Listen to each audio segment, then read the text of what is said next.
And that's where This meeting is being recorded. this is where it all happens too then. So Tom, thank you again. Oh, thank you for having me. And it's a great pleasure to meet all you guys. I see that one person, Bob, has a B2 spy radio in the background. And let me see, who is it?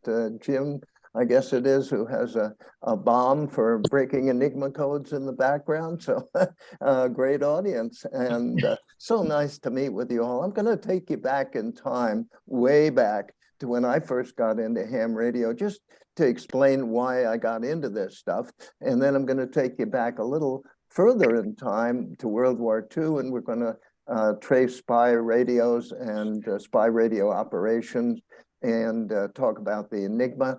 And we're going to end up pretty recently talking about some amazing recent CIA electronics and bugs. So we're going to cover an awful lot. And if you have something good to drink, you might want to make sure it's handy for this. It's going to be at least an hour of pretty intense stuff that I'm going to share with you. So let's start out with my first slide here, which is just an overview of the stuff that I'm going to talk about.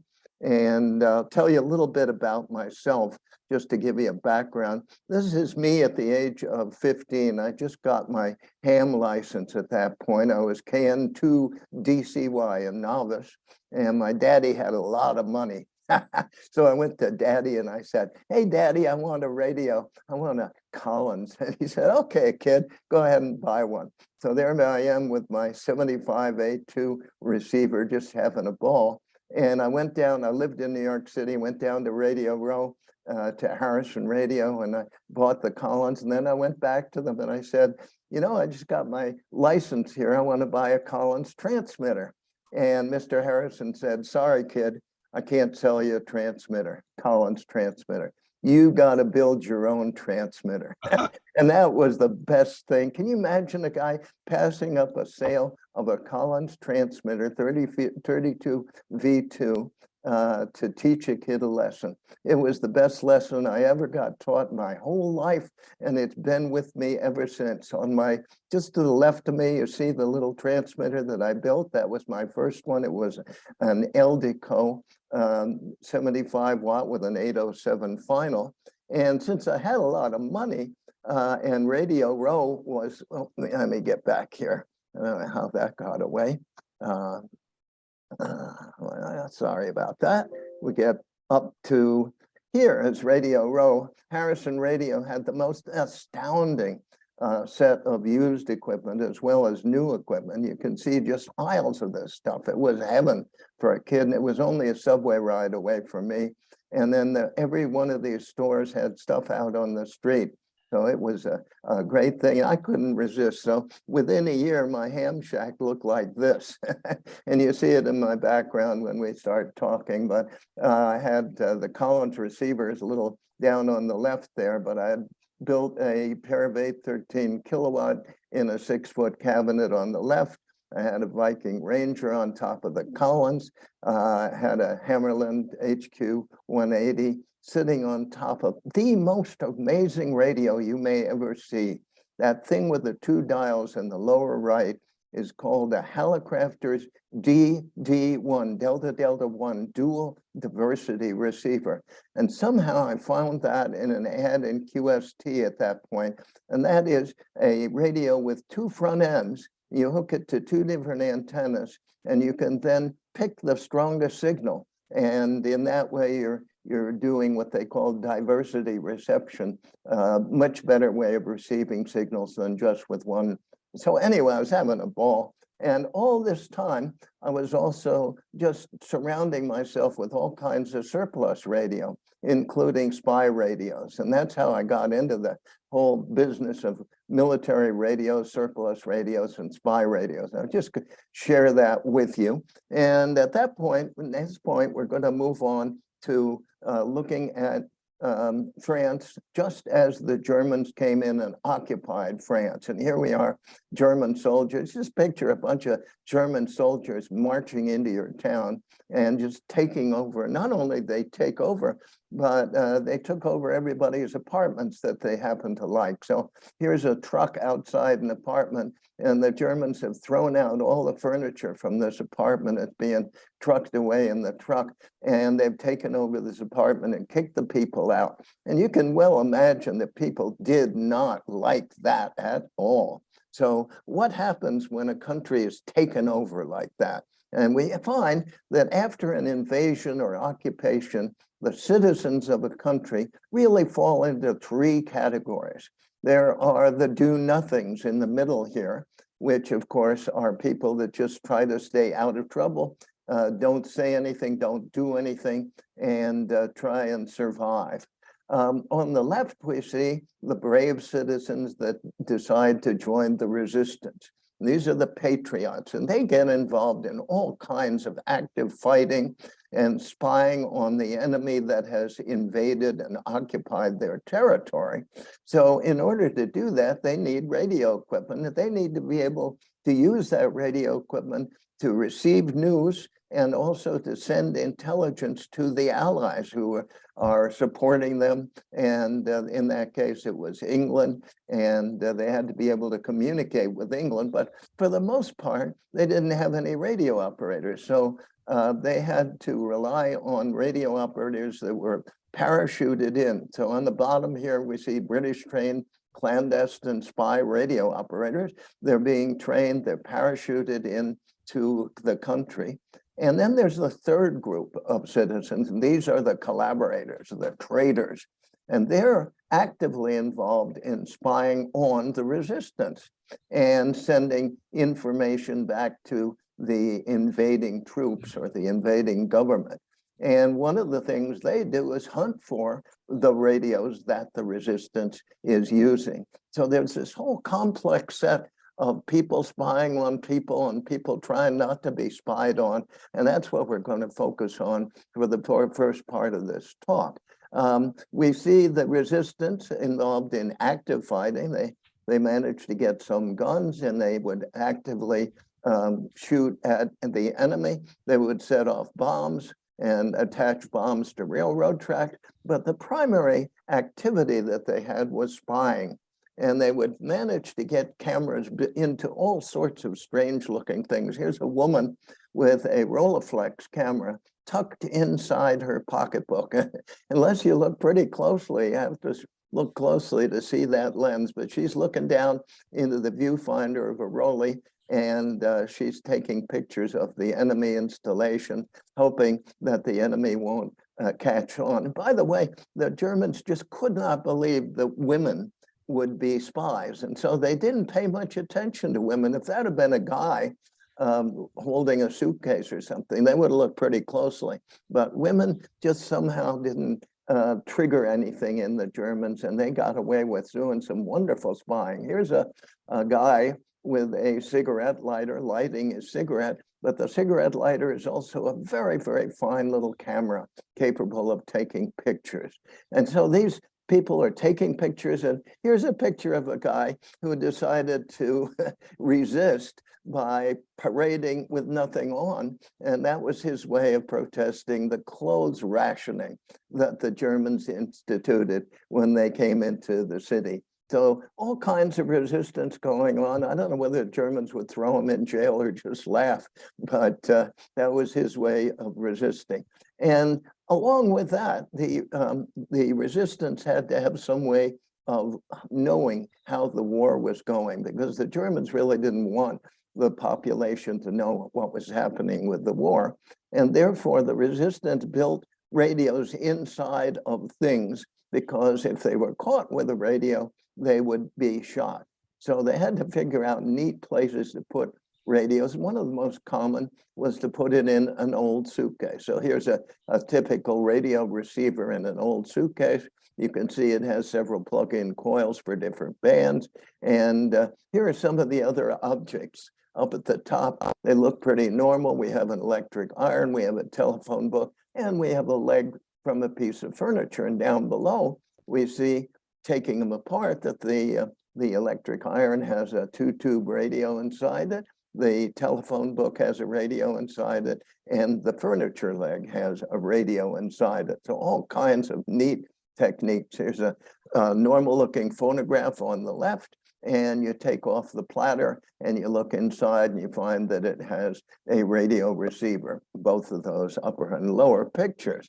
And here we see a camera, little brownie camera, looks innocent, but it's actually a 2-tube radio. And even a thermos bottle could have a radio built inside it. So anything that looked really innocent could be used to hide a radio. Here's the most unusual, I think, of the techniques for hiding a radio. This is a crystal radio that was built inside a dental appliance. And this took advantage of a very strange physiological phenomenon in which if you put an audio signal across 2 wires inside a person's mouth, the person will be able to hear the audio from that signal. Don't try it, by the way, because a lot of amplifiers have high voltages on them, but it's a very strange phenomenon. To this day, scientists don't know exactly how that happens, but I've tried it, of course, and it actually works. You can hear things that way. And in fact, if you happen to have dissimilar fillings, metal fillings, like silver in one, gold in the other, and they're touching, it actually can act as a detector, and you start hearing these voices. People have complained to their dentist because all of a sudden they're hearing these local radio stations coming in from their teeth and from their mouth. So they you took advantage of that. This is the sweetheart radio. This is the most widely distributed of the clandestine radio receivers. These were made by the thousands by the British and given to the resistance in France and other countries. Has the radio, tunable radio on the left and a power supply on the right, and a little earphone that you see hanging down. And these could be hidden inside a clock where it'd be pretty secure. And the resistance would use these radios, and they would listen and find out the news about how the war was going. So there's a picture of them in progress. Now, the Germans were given radios. All of their normal radios were taken away, but they were given radios which were called the Volksempfänger. That is the people's receiver, and it's sort of like a Volkswagen or the Volkswagen, the people's car. This was the people's receiver. And any family that wanted one of these could have it really, really cheaply.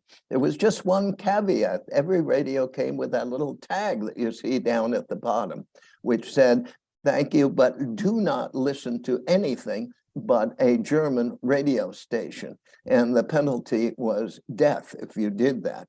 And the Germans actually transmitted tones over the BBC broadcast, the British Broadcasting Company broadcast, so that your neighbor, if they heard these tones, could turn you in, because it would mean you were listening to the BBC. The tones were very loud, and they blocked out the BBC, and anybody listening to one with a loudspeaker would be in perhaps big trouble. On the left, we see "Hear the Führer" with the Volksempfänger. So that's how the German populace was brought up, and it was able to listen to all the propaganda.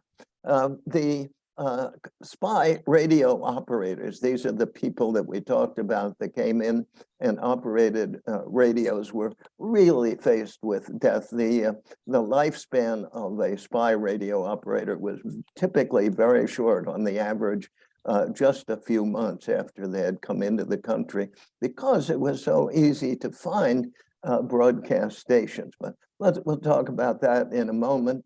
Nice book on clandestine radio operators by Perera. Covers a lot of material. I've used some of the pictures from that book. The spy radio operators were trained to operate radios in England, typically. These are British soldiers, and here they are taking Morse code instruction with a suitcase radio out in front. They had to be good at operating those. And again, we'll talk about that. They also had to be prepared to look like Germans if they're going to parachute into Germany.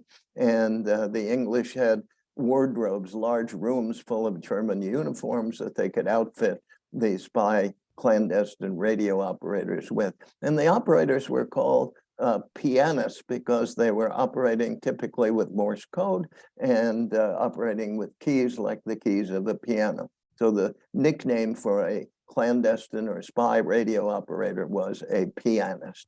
And here we see the radios being packed up for parachute drops. The radio was surrounded by a great deal of cushiony material so that it wouldn't be damaged when it was dropped in to the resistance. And here we see the radio operators embarking on an airplane for a night drop to be dropped into the enemy territory to operate their radios. When they got on the ground, they set up their radio stations. And of course, that meant that they had to put up antennas. You can see an antenna over there on the left of this picture going up like that. And typically, if they're outside, they would put an antenna up in a tree.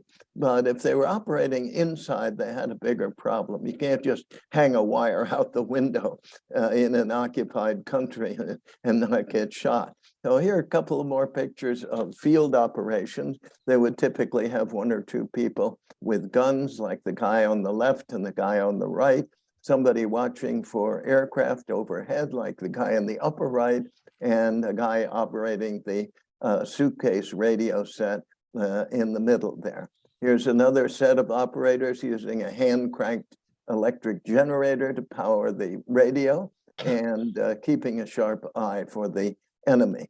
This is a magnificent lady, codenamed Paulette, who transmitted signals using a spy radio back to the Allies. And when she was done transmitting, she would hide the radio, which came apart in various pieces, in this case, inside a vacuum cleaner. So it would look as though there was no radio there. And here she is on the left when she was parachuted into Normandy just before the invasion at age 23. And there she is on the right, a very, very admired and proud lady who really helped the Allies, and one of the very, very few people who managed to operate and not get caught. She would send half-hour coded reports, and then she would run as fast as she could and as far as she could away, because she knew that the Germans would be using direction finders to find her. Here she is carrying a suitcase radio. These radios look great. The idea is great. You know, here's a radio built into an old suitcase, not liable to attract any attention. The only problem was that those radios were really, really, really heavy because they had a multi-winding transformer, so they could operate on 6, 12, 24, 110, and 220 volts. And that big transformer made them very heavy. And you sort of see how she's struggling with this thing. And, you know, if you're walking along the street and it looks like you're carrying a suitcase that weighs that much, you're going to possibly arouse some suspicion. And again, luckily, women did not arouse as much suspicion as men. And if you happen to be lucky enough to have a bicycle, even if you were a man, you could strap your suitcase radio on the back of the bicycle and look pretty darn innocent. So that was another way of transmitting and transferring those from place to place. Here is a set of list of some of the spy radios that were used. Wonderful, rather thick volume by Louis Muhlstein and Rudolf Staritz. This is a part of a set of radio books on World War II radios. They're quite expensive, 50, 60 bucks a volume, but they are really the definitive information on spy radios and all the other radios that were used during various wars. So they did a great job with this book. Here's a page from the book showing the British spy radio a Type A Mark II. And this is sort of an early version of a suitcase radio. The specs are over on the left. And you can see it's in an old suitcase, not liable to arouse much suspicion as long as it isn't apparent how heavy the darn thing is. Here is a so-called paraset. The paraset is basically a similar circuit to the radio we just looked at, but it's designed to be dropped by parachute. As you can see, it uses metal tubes rather than glass tubes, presumably a little better able to handle the shock and vibration of the parachute drop. And it's entirely housed within a metal case that is also then housed within the suitcase. So they're kind of popular nowadays. A Frenchman is selling a kit where you can build one of these radios and put it on the air, and it's kind of fun to do that. Here is the classic set, and I believe it's Bob, who has one of these in his background at the moment. This is a British spy radio Type 3 Mark II, and it's typically called a B2 spy radio. It was designed by John Brown, a ham, G3EUR, and it has a number of components that you can see pretty clearly here. A bunch of plug-in coils in the area on the left. The transmitter is in the back center here, or away from you. You can see the plug-in coil, and you can see the crystal over on the right, which determines the frequency. The receiver is a tunable receiver with the tuning knob in the middle toward you. And the power supply is over on the right. You use a bunch of jumper plugs here to select the voltage. And that's where the big weight of this thing is located. So not only is there a problem that it's heavy, but all of the weight is on one end of the thing. So it's pretty hard to look normal carrying this thing with one end of the suitcase dragging down and pulling your arm down. You can see the little telegraph key in the background there. The circuit diagram of this radio, pretty straightforward, as is true with almost all of the spy radios of that time. You see the frequency determining crystal on the left, the crystal oscillator, and then the power amplifier. And on the right, lower right, you see the plug-in tank coil, and the antenna is attached to that by way of a couple of switches. The receiver RF amplifier, a tuned front end RF amplifier, and it's band switchable. There are 3 bands, and it's pretty typical and feeds into pretty typical IF second and third stages that you see down below.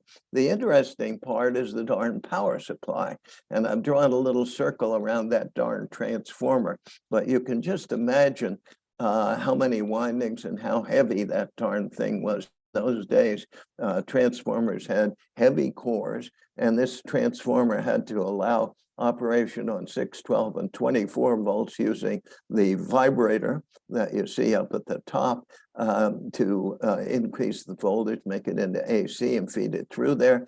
And then it would also operate on 110 and 220 volts. So that darn power supply was really the Achilles heel of the spy radios and a problem. Here are a couple of other spy radios, the PRC-1, slightly more recent version. This is a PRC-5, looks like, again, an innocent little suitcase when you look at the left, and when you open it up, you see that the top houses a little telegraph key, just barely see that up there, a couple of plug-in coils for selecting the band that you're operating on, and the crystal socket in the upper right. And spy radios have sort of evolved over the years. Here's a more recent version that was used primarily in the Korean War and in Vietnam, GRC 109. You start seeing these kinds of radios at Hamfest. B2 radios that are not as seen as often, they're selling for $5,000 or $8,000 these days. A nice little GRC 109 like this, you can have for usually under $1,000. Look down in the lower right, you'll see a little telegraph key built into the front of the thing. Cute little radio, a lot of fun to put on the air. Here's an even more recent radio, the RS6, used by the CIA, and the Office of Strategic Services. On the right, you can see the transmitter, and there's a crystal socket on top, and a wonderful little telegraph key that sticks out the front that allows you to send CW with the thing. Here is, speaking of recent stuff, this is a very, very recent Russian radio, the kind that they are using now in their military operations.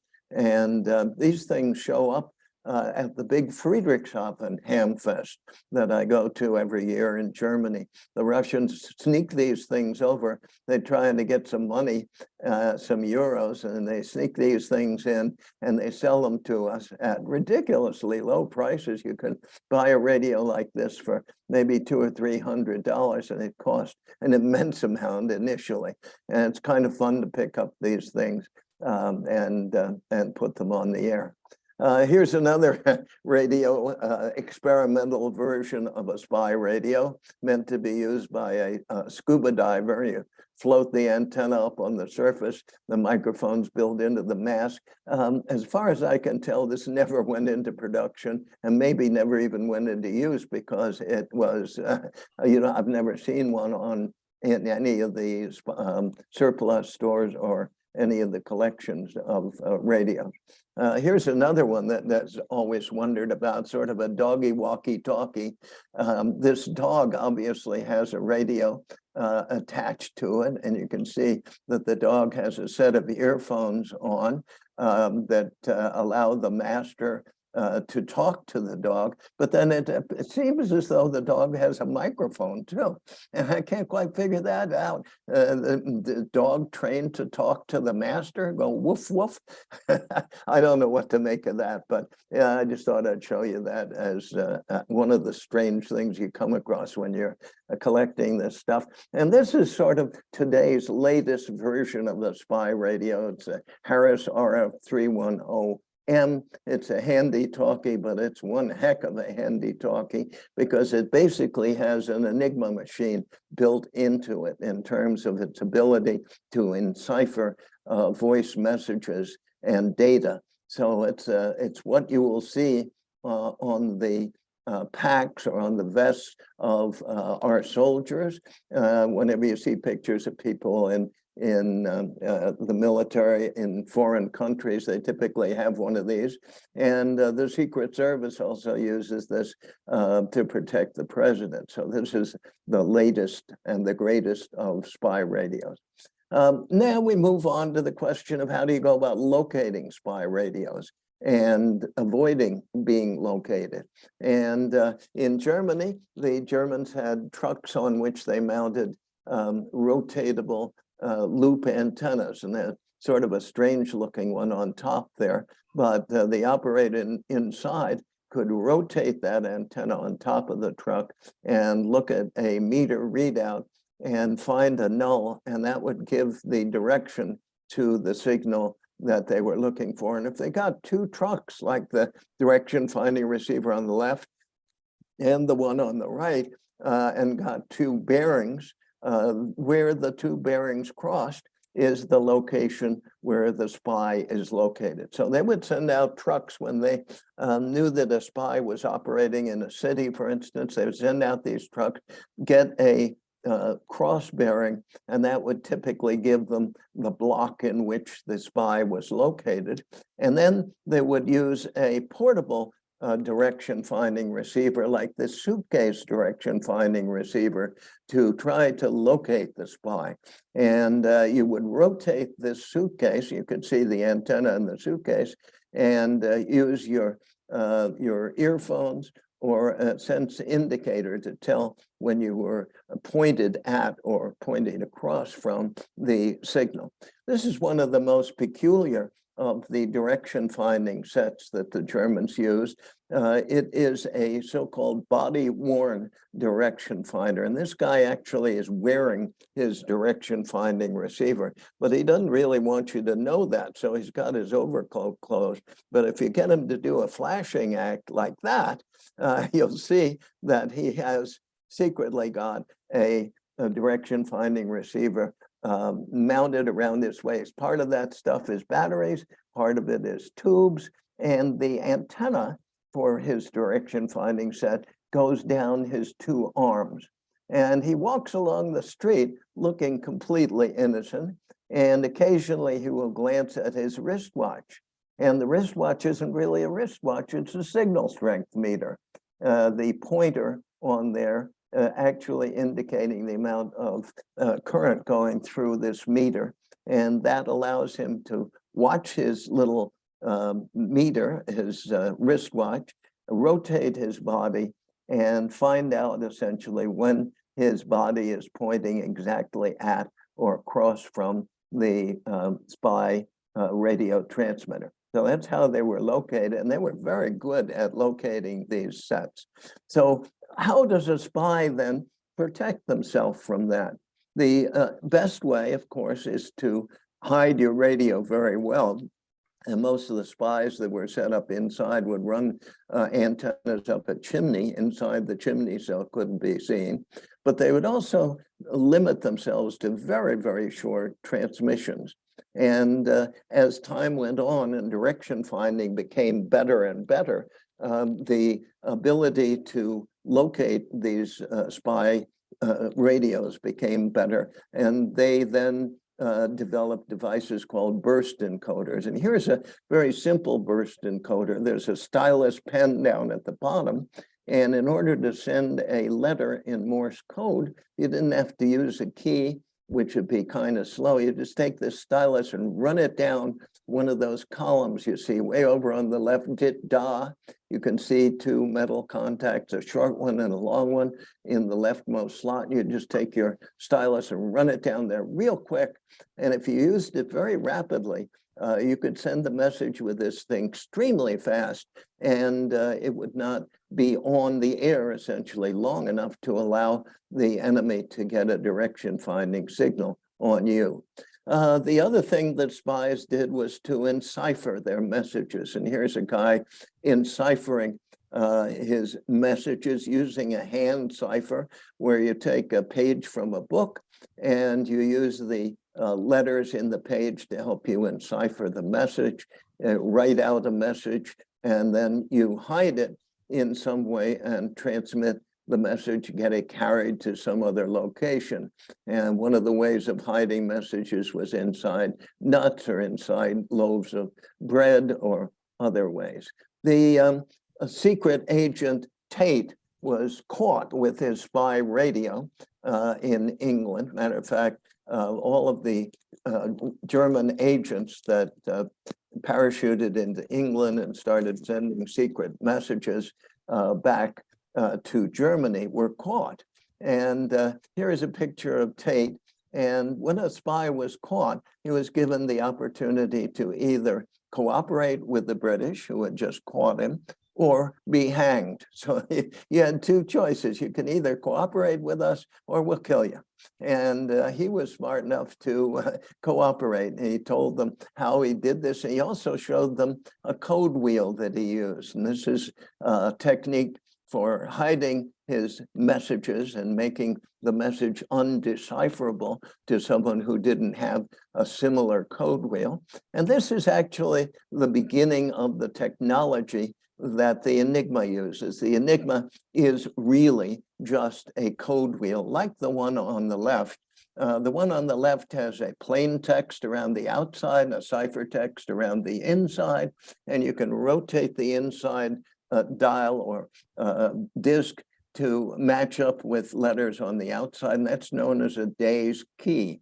And he explained how this was used. And an Enigma machine uses a very similar technique, but instead of using just one day's key, one setting of the code wheel, every single letter that you type into an Enigma machine causes the inner wheel, as we see here, to rotate. So let's take a little moment off and look at Enigma machines, particularly interesting to me. I've been hunting for Enigmas for the last 40 years, restoring them and researching them.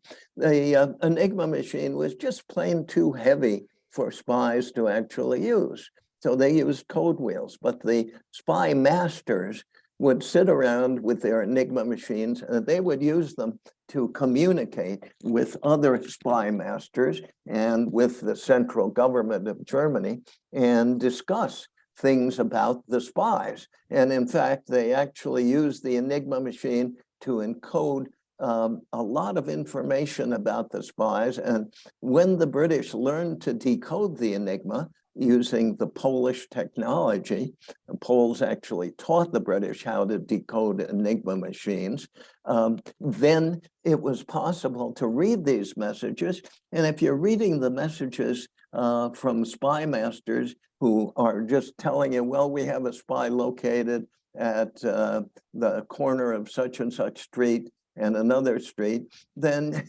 you know exactly where the spy is. And that's what happened with Tate. And apparently all of the other spies that went into England from Germany, they were all given away essentially by the fact that Enigma machines were being used to control them. So what about Enigma machines? Well, we find that Enigma machines were used by every branch of the German military. We see a guy in a U-boat in the upper left, a field operation of an Enigma upper right, another field operation lower left and lower right. So the military, the German military, whenever they could carry an Enigma machine around, they used this to hide and encrypt all of the secret messages that they were sending to each other. And essentially they were giving away a great deal of information on the Enigma. And they had great faith in the Enigma machine being absolutely uncrackable. So I think we really need to look a little more closely at the Enigma, because the Allies were sitting there with receivers picking up every Enigma message that was being transmitted on the air. And eventually, because of the technology that the Poles developed, the British became capable of decoding Enigma messages, which then revealed, as I said, the location of their spy radio operator. Now, what's an Enigma? Well, an Enigma machine looks a lot like a typewriter. It has a keyboard and it has a light panel. And when you press a key, a light on the light panel lights up. And if you press the, let's say the A key on the Enigma keyboard, some other letter will light up on the light panel. So it really basically a flashlight, as we're going to see. The electrical circuit is ridiculously simple.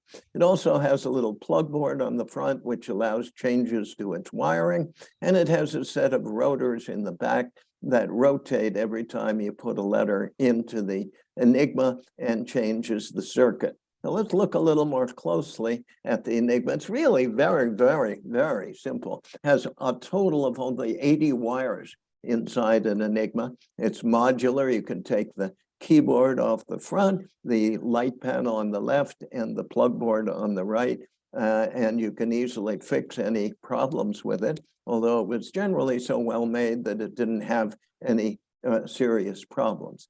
Let's look at the technology of the Enigma. Start out with what it does. When you type in the word Enigma, E-N-I-G-M-A, the Enigma enciphers that plain text word Enigma by then lighting up light bulbs under the letter X, P, T, Q, F, K.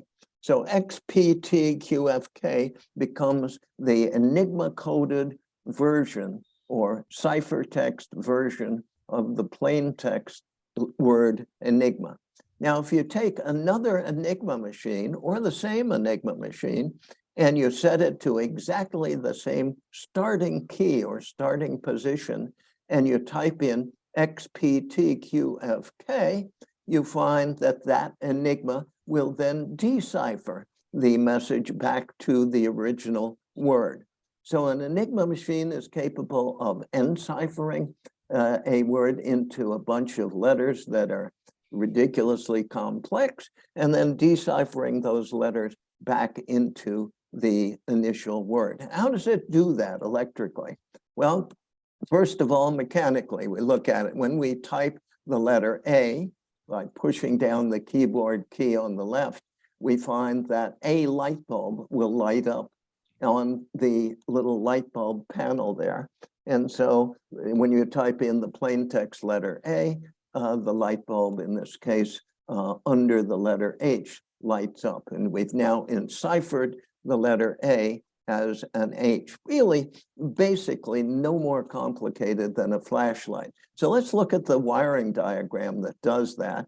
And here we see the wiring diagram of an Enigma. And watch what happens. We're going to push down the letter A key and watch the voltage come through the letter A normally open contacts from the battery, which you see on the left, into the plug board as a letter A. Now the plug board then may change the letter A over to an O, and then the wire goes from the plug board into this set of rotors, and it gets changed to other letters like O, P, Q, and so on, until it gets to the left end of this set of rotors, where it is wired back in a non-rotating fixture called a reflector. It gets reflected back through the rotors again and out of the stack of rotors now as the letter M. The letter M enters the plug board and gets jumpered over, let's say, to the letter H, and the voltage then goes through the normally closed contacts of the H key and lights up the H light bulb. So look at this. I mean, we're just basically talking about a flashlight, a battery, a switch, and a light bulb. Can't get much simpler than that. There are 26 of these circuits just like this in the Enigma, and that's about it. Now, let's say you've done that. You've now encoded the letter A as an H. And suppose you want to decode the H back into the letter A. That is, you type in the letter H into the Enigma, and you've got to get back the letter A. The only way you're going to be able to decode it back to the letter A is if you set the Enigma to exactly the same starting key, and we'll mention what that means in a moment. The same starting setup, we'll call it, with the same wiring as you had when you encoded the A into the H. So what happens then? Here we've got the Enigma with exactly the same wiring setup, and we're now going to press the H key and watch as the voltage then encodes or I should say decodes the letter H back into the letter A and lights up the A light bulb. So the Enigma is capable of encoding and decoding messages using basically no more complexity than a flashlight. There's no other connections. Enigmas don't connect to radios or anything like that. You got to sit there with a pencil and write down every light bulb that lights up. So that's how the Enigma works. You can see it perhaps here with a coding Enigma on the left. You type in the letter A, and a light bulb lights up to give you the letter H. And then you get that letter H and you carry it, or you send it by radio or telephone over to another station with another Enigma machine that is set to exactly the same initial setting. You type in the letter H into the keyboard, you get back the letter A, and now you have reconstituted your message, the original A, and you get it back out. So that's how an Enigma works. And the big trick is, what about the day's key? What are the components of the Enigma that have to all be exactly the same in order for it to decode and encode a message? Well, the rotors can be selected. There are 3 rotors, and their position along the axle can be selected. The rotors have internal settings, electrical settings, and mechanical settings, 676 of those. The initial starting positions of the rotors, that is what the starting position before they start to rotate is, 17,576 of those.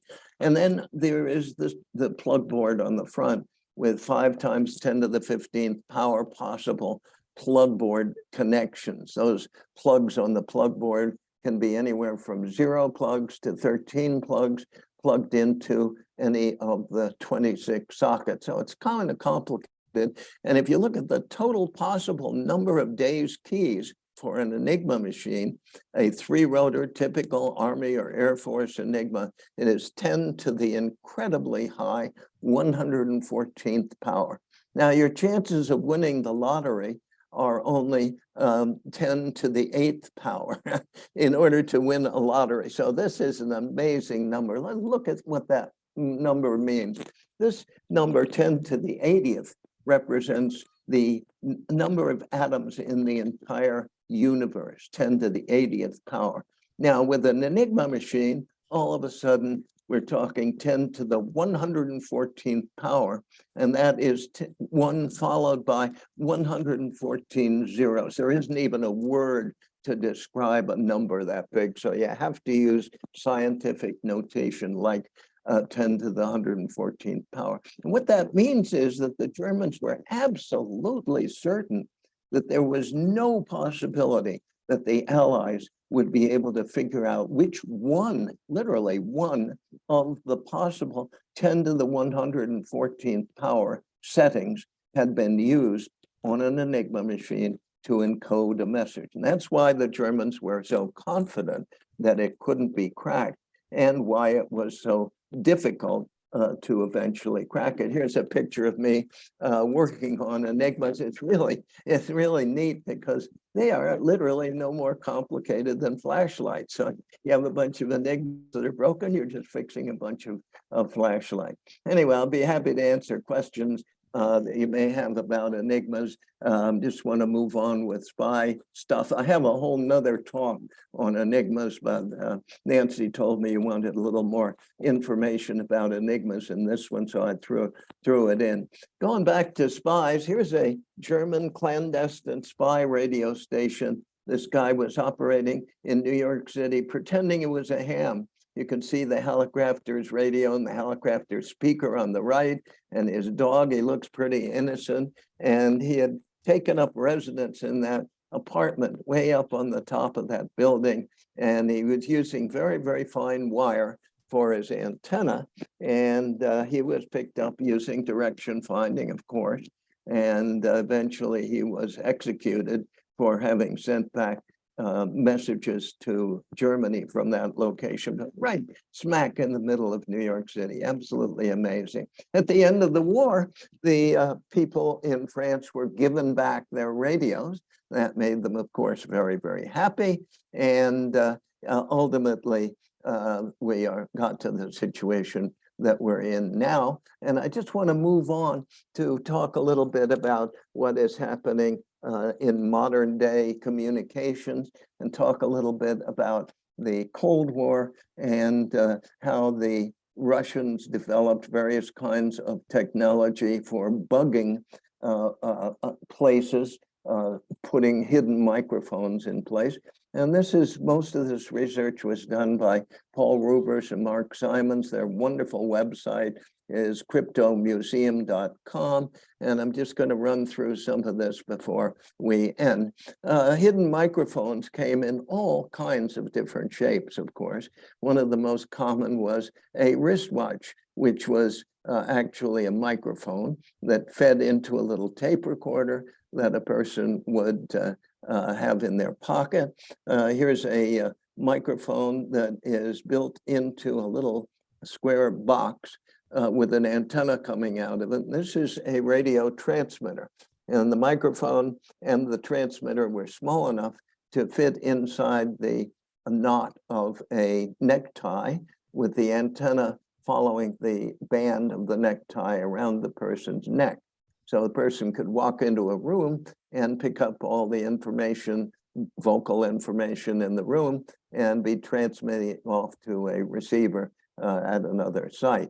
Here's a quite recent CIA bug in a pen. That is a pen capable of writing, but also containing a complete radio transmitter, microphone, battery, and antenna. On the left, you see the battery. This is a CAT scan, so you can see inside the thing without worrying about the plastic on the outside. The microphone is on the left. You can see it bunch of transistors as we go to the right, the transmitter. And then all the way on the right, you see a little coil with a little short stub sticking out, and that is the antenna. And the coils are tunable, as you can see in the lower indication. And that's a typical bug, and that was sort of state of the art about 20 years ago. Nowadays, you can buy those things with a video camera inside them for a reasonable price. So they're pretty amazing. This is a Russian telephone tap. A guy would come into your house in Russia and say, I need to work on your telephone line. And this was a device that was used to tap into a telephone line, and the installer would simply put this in the basement, and it says it's a signal conditioning sensor. Now, nobody knows what a signal conditioning sensor is, so people say, oh yeah, I've been having trouble with my phone, I'll go ahead and put it in. They put this thing in. All it really is a coupling network. It uses those two condensers that you see in the top to isolate itself from the telephone line, making it virtually impossible to tell that there is a phone tap on the line. And you can see a little transistor amplifier there and the output terminals that presumably go to wires that go through a wall to another tape recording in another building or something like that. Here is a typical early KGB bug, 1960s vintage, very clever little circuit in which the microphone, this round thing that you see, was actually directly connected to the tank circuit of the transmitter. And whenever the microphone picked up audio, the audio would modulate the frequency of the transmitter by simply changing the voltage on the tank circuit. So it's sort of a super cheapo kind of FM transmitter, and it would transmit a signal that could be picked up in a room nearby. A typical kind of bug. And there are just hundreds and hundreds of these. If you research this, there are all kinds of different bugs that you can find that have been used over the years. They're kind of fun and interesting to look at. But perhaps the most weird of these is an attempt by the CIA to develop a drone bug, a tiny little insect, which was actually totally mechanical. And they would fly this thing into a room and the microphone would be in the tail, as you can see this red circle on the left. You can just imagine this thing going whoosh, flying through a room as though it wasn't going to attract any attention. and the little thing hanging down from it is the antenna, and it's flying through the room, picking up whatever people are saying in the room. I don't think it ever went into production. It just made too much noise and it was too obvious when it was flying around. So the CIA gave up on it in the 1970s, but then they sort of reconstituted the idea and they decided they were going to try a real bug instead of a drone, instead of a mechanical drone. They actually took a live dragonfly and they mounted a transmitter and a microphone on the bug. And this is as recent as 2017. So we're looking at pretty recent technology here. And here's a picture of it. And I think it's just neat that they were able to get this poor little bug to fly around. Maybe they conditioned it to go and hide over in a corner where it could pick up information. I don't know much about the details, but somehow somebody managed to get pictures of this thing and sneak them out to crazy people like myself who are interested in spy radios and bugging. And I think that's a pretty amazing approach to bugging.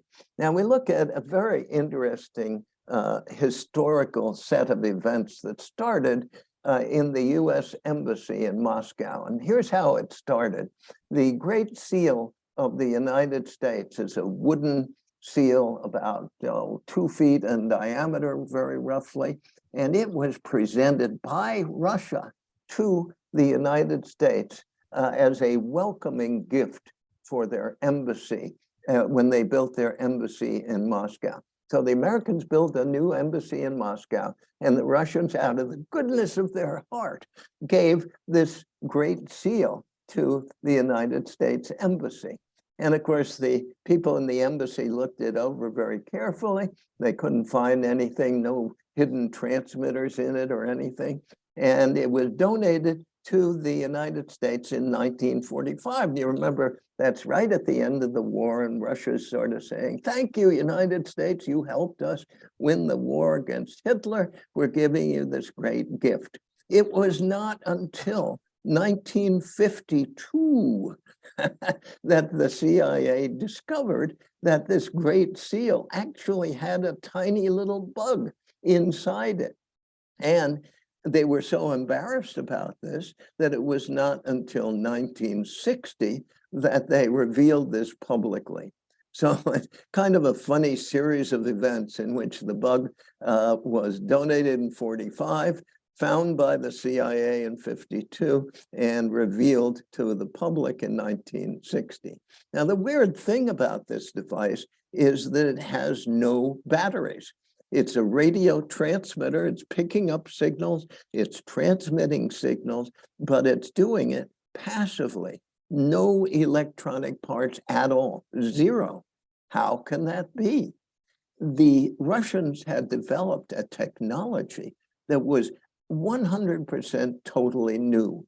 Nobody understood until they took this thing apart. And even then, they didn't understand what it was about. Here's a picture of the United States being very upset because they had discovered this thing in the Russian embassy. They did this in the United Nations. They publicly revealed that Russia had hidden this horrible little spying device in their embassy. And you can see the people in the background are all snickering in this picture while our ambassador says, this was a great insult to the United States, and so on and so forth. Anyway, how's this thing work? How can it possibly work? Well, let's look at the technology. First of all, the device had a rod in it and a little round circular chamber. The rod, of course, was a 1.5 wave copper antenna. So clearly it was made to transmit signals. The only thing is that there was no transmitter for it to use to transmit signals. There was no battery, there was no transmitter. All there was essentially a condenser microphone. You can see a metal membrane, this sort of silver thing here, and a mushroom-shaped metal object over here that connects to the antenna.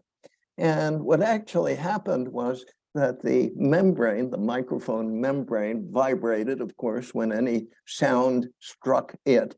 And that changed the capacitance between the microphone and that little device inside. Basically, I think that's what you would say.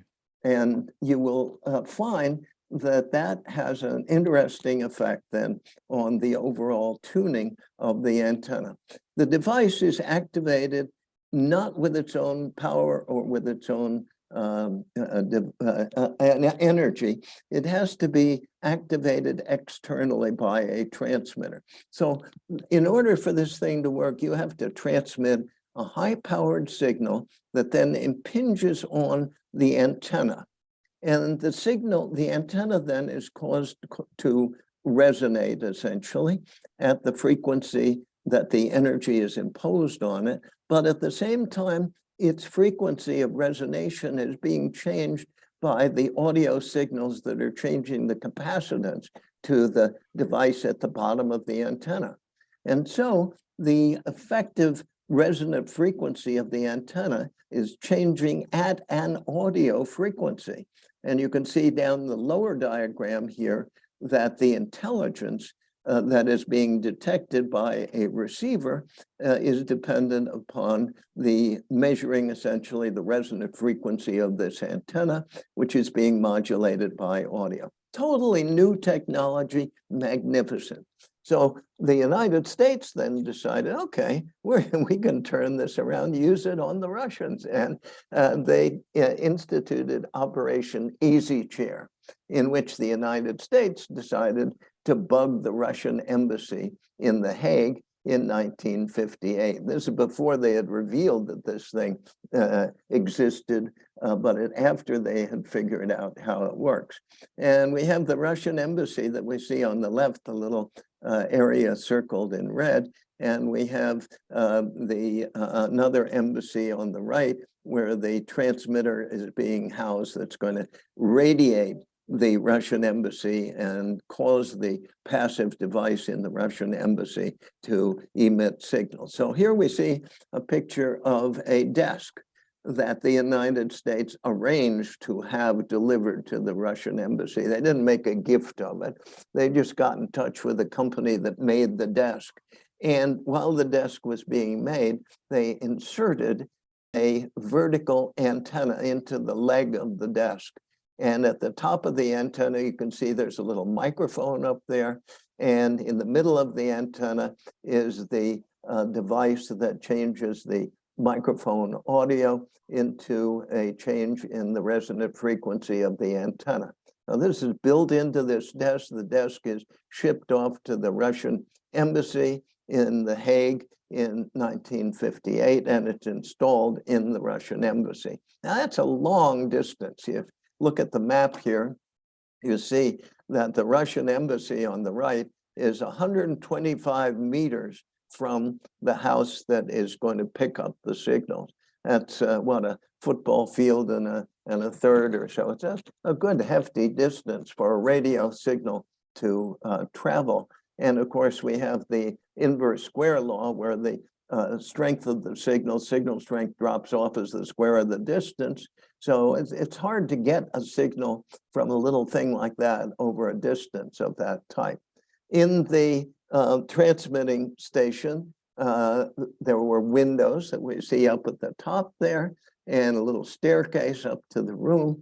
And this is the window that was used to transmit signal, a powerful signal, to the Russian embassy. And here we see the signal being transmitted, and the signal strength was 500 watts, and there was a high gain antenna. So the effective signal that was being broadcast into the Russian embassy to activate this passive microphone bug in the Russian embassy was 10 kilowatts. Now that's a lot of power. And if you're aware, of course, that we're limited on the amount of effective radiation we can have in our shacks these days. Well, picture a 10 kilowatts floating around in your shack and the possible effect that that might have. Well, nobody really knew much about the effects, but in the fairly recent times, there was a phenomenon that became known as the Havana syndrome. And beginning in 2016, US diplomats and CIA officials posted in Cuba and China began complaining of debilitating headaches and vertigo and nausea, memory loss, dizziness, tinnitus, and other symptoms. Nobody knew what that was all about. You may remember newspaper articles saying, it's a very strange syndrome, blah, blah, blah. I have no idea what that might be about. And then in 2020, the journal Science, which is a journal that tries to sort of scoop everybody on the latest discoveries, published a report by the National Academy of Sciences that concluded that pulsed high energy radio waves probably cause the symptoms. And I don't have to draw the picture for you, I think, to have you recognize that it was probably another example of a high energy signal being broadcast into something in the embassy that was acting as a microphone. And at the same time, that very high energy RF was getting to people. So with that, I'm going to end this and thank you for your attention. I'll stop sharing and I'll be happy to answer any questions that you might have if I'm able to do so. So Any questions from people? Love the B2 radio, Bob. That is a beauty. Where'd you get that picture? You're muted. You're muted, Bob. I'm sorry, from the Crypto Museum. Very good. What a wonderful One of the ones website. that they have. Yeah, that's a great website. Anybody have any questions? Anybody find their head ringing? Any tinnitus? Yes, I have a question. This is John. Yeah, John. How did the Germans get the codes to the front and to the submarines and to places that were far from central Germany? Excellent question, John.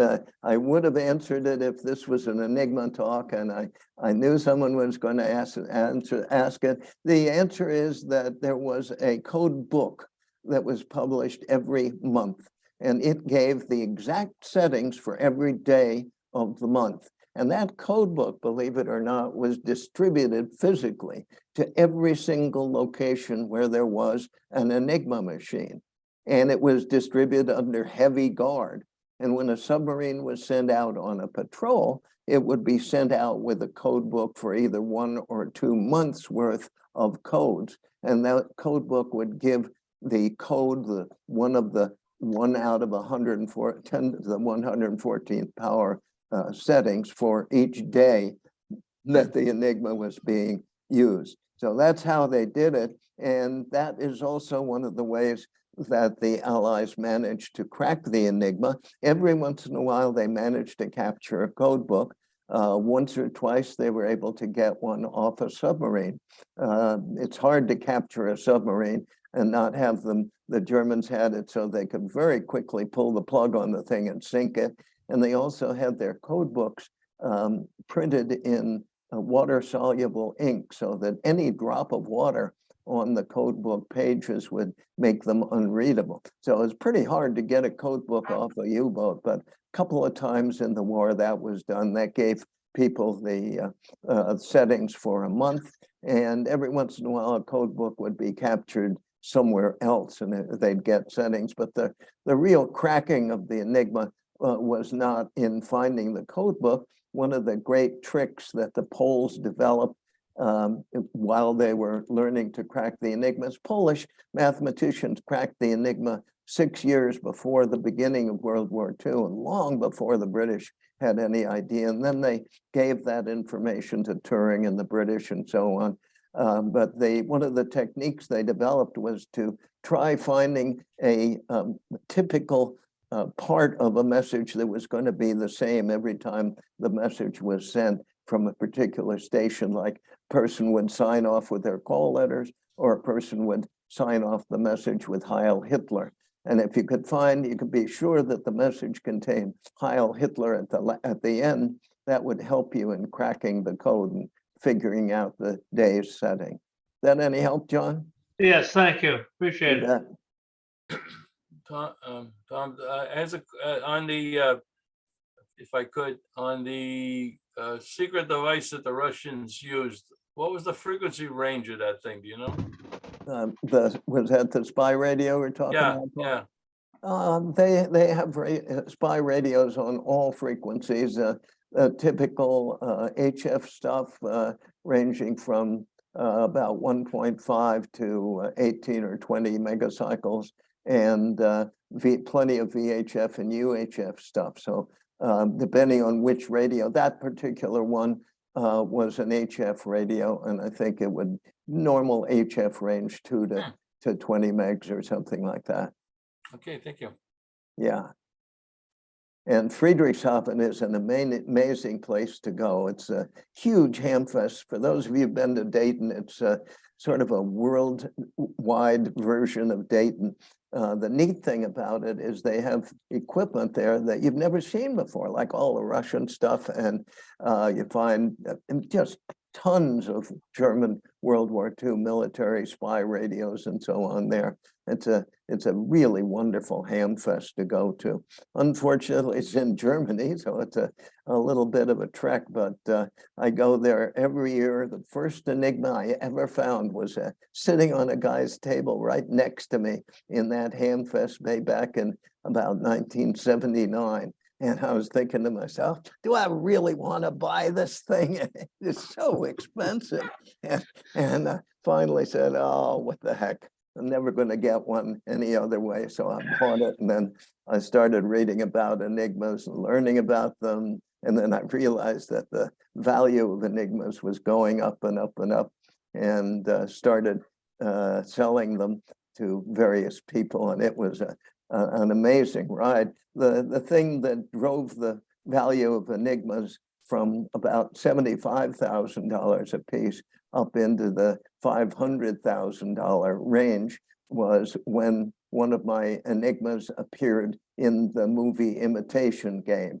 And there was Alan Turing saying, Heil Hitler, and using his hands and pounding on this Enigma. And for some reason, everybody had to have an Enigma after that movie, and I just loved it. Any other questions? This is David Casey with IPA. I noticed when you were showing the wiring diagrams for those early spy radios, it appeared that some of them actually had solid state diodes in them. Did those diodes come that early? I can't hear you real well, David. Let me see if I can increase my gain a bit here, and try it again if you wouldn't mind. The wiring diagrams you showed of the early spy radios, where it showed the way the tubes were laid out, and the one was one of them that had a synchronous vibrator and some other things to get the voltages. It looked like there was some solid state diodes in that unit based on the wiring diagram, and I didn't realize those were available so soon. I have to look back at that diagram and see. I don't recall any diodes in there, but maybe I could take a quick look and see. I thought there were selenium rectifiers available quite a bit earlier than. Yeah, certainly there were. Oh, I remember that. Yeah, I hadn't thought of that. Yes, I do remember that. They were kind of a fin device that that had a bunch of fins all stacked up with selenium rectifiers in between of them. Yeah, let me see if I can get back there real quick. Oh, yeah, there you are. Oh, let's see, what do we got? Let's look at the, vibrator. Right in that circle. See those diodes in that circle? Yeah, looks like it. It sure does look like it. They probably were selenium rectifiers. Anybody had one of those apart? I don't remember what that was, but really good spotting on your part. I hadn't seen those guys before, but they're certainly. I remember my dad introduced me to selenium rectifiers. I don't know. I was probably 7 or 8 years old, and then the silicon rectifiers came out. But I recognized that symbol in the diagram, and I was just kind of surprised that they were so early. But yeah, if it's selenium, that would explain it for sure. Yeah, nice spotting. I hadn't. They weren't 1N414s or something like that. I don't think so. Let's remember that crystal radios are based on a solid state diode. Yeah. From the very beginning. The early crystal sets, they had a little glass diode that was actually a little whisker inside. The 1N34s? Yeah, I believe so. Yeah. Yeah. Well, the Canadian ones. The idea of the crystal radio in your mouth is kind of fun too. You're two dissimilar metals, and you're basically receiving all the local broadcast signals. It's an amazing experience. If you want to try it, it's if you're close to a really strong AM transmitter, you can just use a couple of wires and a diode and put it in your mouth, but don't try it with an audio amplifier in front, because some of those guys have high voltage. I'm going to stop the recording now. We just talked.